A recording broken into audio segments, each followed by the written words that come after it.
L'objectif de cette visite, c'est de montrer déjà ce que nous on fait sur le territoire. Et c'est vrai que chaque intercommunalité, en fonction du nombre de communes, parce qu'au niveau national, il y a des intercommunalités qui font 150 communes.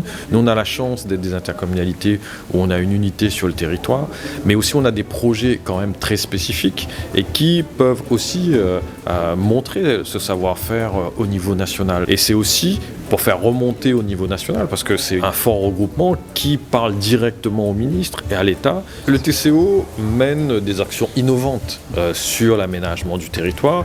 Nous, on est sur la capitale économique de La Réunion, donc ce développement économique qui est essentiel en lien avec le grand port maritime, le développement du tourisme avec nos ports de plaisance, mais aussi nos établissements hôteliers, la gestion spécifique de Mafat, la gestion entre le littoral et les hauts et les mi-pentes. Donc ça aussi, ce sont des problématiques importantes. Donc le territoire a une dynamique et c'est aussi bien de montrer aussi ce dynamisme du territoire de la côte ouest. C'est pour ça que l'Ouest 2040, ce projet à long terme que l'on a mis en place, est vraiment essentiel parce qu'avec les habitants, nous avons défini une manière de gérer ce territoire et ça, c'est important.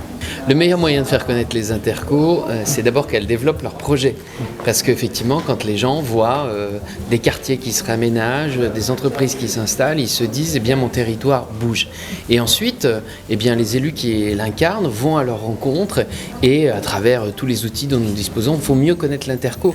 Je crois que ce qui compte, c'est avant tout l'efficacité et les résultats. C'est ça qui prime sur finalement la connaissance proprement parlée des institutions. Je crois qu'on a enfin compris, après quelques années, je trouve un peu d'intercommunalité bashing, que l'intercommunalité est essentielle si on voulait répondre aux enjeux de la transition écologique notamment, et aussi du renouveau économique et industriel nécessaire à notre pays.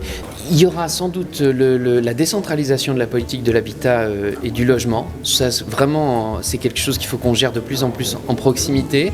Les moyens financiers, ça c'est le grand débat.